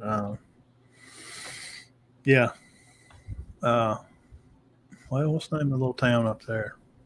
Indian Creek. Oh, okay. Well, you turn left and you turn back. Well, geez, man, what's the name of that little town there? You go left, go to Calhoun, and you turn back right up there at the store. What is that little town going across to? They had a bad storm up there a few years ago. I don't remember. There's a rock quarry up there. Well, I used to go up there and pick up rock. I worked in Georgia a lot in my 20s. I worked with Georgia Power and haul gravel and rock a lot. But, Indian Creek's last play. I played with some of the pool boys. You know any of them from our Murchie area? Fairmount? No. Yeah, my mind's drawing a blank. Yeah, anyway, good luck to you in the morning, and maybe you can shoot a 60. You can be good as Dean, man. Maybe you can. Good as Dean. I've never seen Dean play. I didn't know Dean played golf. Oh, yeah. Yeah, he's I think, honestly, he usually shoots in the 80s, I guess, which is, I guess that's about as good as any average guy, I guess. 80. Now, I will say Little Mo Run is a small course, on the short side, and but you still got to hit it and you still got to make putts. But where is it at? It's in Mentone, Alabama. Okay, it's right there before you drop off the mountain. You hang a right, go back out there about a mile and a half. It's super super nice place. Yeah, always a little breeze blowing even during the summer, so it doesn't get as hot as it does down in the valley. Adairsville, it hit me. There you go. Okay, over there at like you're going to Adairsville. It's on the left up there. Oh. This was like 1998, 99 when I was up there. Some of the pool boys I knew played at Murchie. I met them, and we'd go up there and play a little bit. The main course that I know in Adairsville, let's see. What is that golf course in Adairsville? If you're on here and you know which golf course I'm talking about in Adairsville. This is going. You turn left, go up Calhoun like you're going up Shaw, and then you turn up there at that big store on the right. And you turn the signs for Adairsville. You run back that back way in there, go to Vulcan, the rock pit, and Indian Creek's up there on the left. I never played at it, but I've heard of it. They were restoring it then. Back then they were putting down some new greens and fixing up the store or something. But I think it's going to be pretty tomorrow. Weather should compliment you, I would think. Yeah, I think it's going to be a good weekend. All yeah, right, well, I'm going to get off here and put those highlights together for that gentleman. And join in with us, whoever, anybody's aboard or wants to join in. Sunday night, you can find us on our YouTube channel or over on Facebook. We'll be live on both places, and we'll talk about these games. And we're probably going to go through some SEC matchups, kind of how some of the teams are going to match up with in conglomerate with Primetime Sports Network over on Twitter at Big Matt 1977, and come on and hang out with us Sunday. Anybody that wants to, we're welcome to come shoot the breeze with us. We love it. Yeah, they always talking football. Like you said, they'll talk some college football. I know there's some SEC fans on this stream. Yeah, we got plenty to talk about. Missouri named their quarterback. Nick Saban's mad at the press. Kentucky is having a blow up amongst each other. Who's it's a basketball school or it's a football school? I've heard that. Yeah. Man, it's been all over Paul Feinbaum too. I've heard it on the Feinbaum show. He's good at that. He stirs that pot, man. That's how he makes the money. Yeah, he's been doing it long. I've been living. Yeah, there is a couple guys though. I'll be honest with you. There's a couple guys that I wish they would axe on that show. So I got a question. And Jim is one of them. I can't stand listening to Jim. But anyway, YouTube channel. I will. Let's see here if I can figure out how to put it up here. Yeah, you can type in on and do that share screen and. Yeah. You should be able to just search Matt and Todd, right? Yeah, you can even go to Google. We're on iHeartRadio this week. As of this week, we're on Spotify, Applecast, YouTube, Facebook, The Matt and Todd Show. We live on Sunday nights at 6, and we cover. You can see behind me. Well, some of it. We got Georgia and Alabama, Auburn. We cover SEC, and we're going to cover some of our high school because we're from here, the county, and we love our high school people. And yes, sir, the Matt and Todd Show right there. Yeah. Yeah, that's the one me and Benton did right there on your left. We did a pregame up there. Y'all can go watch that. Pregame, yeah. I joined a couple weeks back. I was on there, and I caught some flack for sitting on the couch with Alabama. And I was watching that, man. That's hilarious. I told him I didn't know it was there. I mean, I caught some crap. Yeah. This week through Georgia, and I know we're going to get off here. It's 11:40. But I just had made a comment. They were talking about Saban saying that Alabama was young and whatnot, and that's true. But, we didn't even pick them to win the conference last year. And my comment was, quote, Stetson Bennett is good, but the defense was better, end quote. Yeah. Man, I got freaking hammered. I mean, I had Georgia Dog Fan 1649 and 24/7 Dog Post and Primetime Dogs Twitter. They're saying that Stetson Bennett is a gunslinger. He's the best college quarterback they hit. I said, don't use gunslinger. I mean, A.J. McCarron was more of a gunslinger and he wasn't up for a Heisman. I mean, I don't know. I just want Georgia fans to enjoy the win. I was torn. Like when Bama lost, I wasn't sad. I like Kirby, and I like Georgia too, because I think I like Georgia because we both don't like Auburn. Right? So there you go, sir. Subscribe and we'll be there Sunday night. Yes, Central Time, that's correct. There you go. I appreciate you. Thank you, Dakota. Mr. Kevin Tapp says, "Go Dogs," and Harrison County. Yeah, what you was talking about. I mean, you'd be delusional if you think Stetson's a gunslinger, but I think he was enough to get the job done. Absolutely, he made some good throws in the championship. Absolutely, he did. I think he done a good job. But these fans here, and they're not all, and that's like Alabama fans. Some of them get painted overall. Alabama fans are big mouths, they're blowhards, they're greedy. They don't feel like they've had a successful season unless they won a national championship. I'm 45. I remember the 6-6 seasons when I was just excited that Alabama even made a bowl game. I remember watching Brody Kroll with his knees knocking back there behind the line of scrimmage, just waiting for Auburn to tear his face off. And you had the Keogh Spikes and them guys at Auburn with Terry Baldwin. I remember the bad Alabama. So I'm grateful. A successful season is not vaunted by a national championship for me. If you win 8 or 9 games, that's a good season for me. As a fan, I think it's – you don't have to win the national championship to have a good season. Yeah, I think that man, I was watching Feinbaum the other day, and somebody called in and said South Carolina is going to go 11-1 with their only loss to Texas A&M. No. If Spencer couldn't get it done out there with that defense, I don't see him playing Kentucky or Georgia or maybe even Florida. I don't know how good Florida's going to be, but I don't know. I'm curious about him. Will Levis is going to have a good year. We're going to talk about him. I broke down quarterbacks, and y'all can go on my page and go back and watch other videos. Ronnie Brown at Auburn is your cousin. Hey, dude, he's a dude. Ronnie Brown is a full-grown man, ball player, football machine. Did Ronnie Brown not go to Cartersville? That sounds right.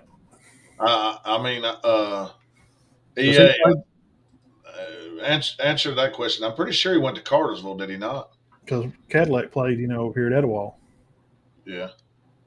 And talking about a dude, man, I watched Cadillac play in person at Etowah. I think they played Fort Payne up there one night. And I was there hanging on the fence. That's the best football player I've ever seen in person was Cadillac at Etowah. They lost that game that night, but he had a kick return, a punt return, and run like 2 touchdowns. It wasn't even close. I was like, whoever this guy is, Cordell, whoever, I didn't know his last name. He's going to play somewhere. So Ronnie Brown did play at Cartersville, and he rushed for almost 5,000 yards in 3 seasons. Amazing athlete. And he got the injury bug. I think NFL kind of took him out. I think he had a knee injury. That's right. He could probably tell us. But, man, he was a fantastic player, and I hope he's doing well. Correct me if I'm wrong. 2,000 yards his senior year at Cartersville. I'm pretty sure he played baseball as well. This guy's going to be able to tell me, but he's the only person that I've ever seen hit a home run at Chattooga that went into the parking lot. I don't know if you've ever been to Chattooga's stadium before. I have. Yes, I have. There's like a stretch of land, and then it goes up a hill, and then there's the parking lot where the football stadium is. Yes. And he hit it into the parking lot. I mean, that's crazy. This gentleman here says he works at Auburn now. Oh, okay. Ronnie does. Running back coach. Yeah, well, Cadillac is now. I know Cadillac is. Yeah, they're probably both doing something there. Yes, that's cool. Good luck. I hope Auburn turns this around. Coach Harsin has put up with more crap than anybody I've ever seen how to put up with crap in my life. These boosters will not get off his back and let him coach football. If they just leave him alone, he's moved some guys around from assistants to his old coaches and stuff, and it just let him. And if he don't win in 5 years, run him off. But all this stuff with Kevin Steele and all them back, behind his back. And well, answer me this: in February when they tried to ruse that up, yeah, he was a good player. He drafted. I didn't know that. I did not know that. Wow. Hey, wow. Man, in February when they tried to ruse that up, who else are you going to get that's going to replace him that's better? I mean, who? I mean, were they going to try to go get Kevin Steele? Yeah, well, I think that was the plan altogether because Kevin was trying to backdoor him on the whole situation. Yeah. And the Yellowwood guy and the Greyhound racetrack guy, that just shows you who's in control down there. And it's been going on down there. And, I'm not even an Auburn fan, but I'm a fan of football and the game. I'm really I'm a fan for kids. And God dang it, these kids down at Auburn, guys, if you want to coach down there, think about what you're going to have to do. You're going to coach at Auburn. Well, now your in-state rival is a dynasty of a program. Yeah. They got the best college football coach that may have ever coached football, some say ever. And almost didn't have him. And you're going to coach in-state with that and have to recruit against him and play Georgia every year? Well, good luck with that job. Yeah. That's a tough job, man. Tough job. But my Bama fans they're gonna run me off. I heard a story one time that said that they almost didn't hire Nick Saban. Yeah, Alabama. What was it? Rich Rodriguez? Yeah. that was going to come to Bama? Well, Holy crap, supposedly, that would have been different. yeah, that wouldn't have been good at all. No, I'm just being honest. Now he's Oh, going to I do a know. good job. I know, yeah. At Jacksonville, I think he'll probably do some good things because he's come from big colleges. But God, I ain't no. Let's don't compare Rich Rod and say we wasn't sure if they could get Saban because they talked to him. Remember, he came on the news and said, "I'm not leaving Miami." He kind of basically said, "I'm not leaving," and then he decided to. Well, the deal with Drew Brees dropped through. He come from Purdue, and the doctors didn't clear him because of an injury, so he did not get Drew Brees at Miami. Nick wanted Drew Brees at Miami. So if Brees goes to Miami, Nick Saban don't come to Bama. So when all that kind of played out, Paul Bear Bryant Jr. flew his plane in down there, and just supposedly, what I was told, he just took the checkbook and put it on Nick's desk and said, just, write it for what you want. We want you to Alabama. Yeah. And that was a wise decision. Yeah, absolutely. I mean, the Bear Bryant, those people, the Bryant family, they have oil money from Texas, from back in the 50s. And but yeah, it almost didn't work out for him. And I think Kirby does a fantastic job at Georgia. He's a good recruiter. And the hot take Shannon Sharp had on him saying that he does not care about his players. He's just getting that check because now Kirby got a big deal. I mean, he's big time pay. He's over 110 now. And then Shannon Sharp come out there and give some blast on Kirby. He don't care about the players. Well, if he don't, why was Julio Jones at workouts this summer? An Alabama grad, why was he at Georgia working out? Because he and Kirby are close. So that kind of crap that ESPN puts out is another reason that we do our show. Yeah. We don't we're not rehearsed. We're live. We report news. We talk about the county some. And it's just ridiculous the kind of stuff that they put out there these days. Ridiculous. Look at this. This is some locker room material here. Roy Tracy says Cedartown is winning big Friday night. Big. Well, I'm glad we stayed on to see that. Now notice he didn't put a capital B on that big. So I don't think he's confident in the big win, huh? No. Hey man, you never know. Maybe they will. Hey, the game's played on the grass and the stats look good, but me and you all know where it goes down. It goes down between the white marks, and you never know about kids and what they're doing that day or what they're thinking. Yep. Well, I'm going to hop off here, and we'll touch base next weekend. We got real football, real scores next weekend. Yep. I'm ready to hit it, man. Y'all, good luck. Y'all have a great week, and I'll let you to the week, brother. Yeah, we're going to, for anybody who's left on here and anybody who watches this later, we're going to we're going to do more of a pick'em style on Wednesday, I believe, maybe Wednesday or Thursday. And we'll go over the 10 games that's on Lawrence's pick'em. We'll go over even the lines. He's got the lines he said he'll have out for those 10 games. We don't condone gambling and we don't gamble, but we like to look at the lines. It's interesting material. Sure, absolutely. All right. We'll see y'all. Peace. Thank you for having me on, brother. Have a good week. No problem. See you next time.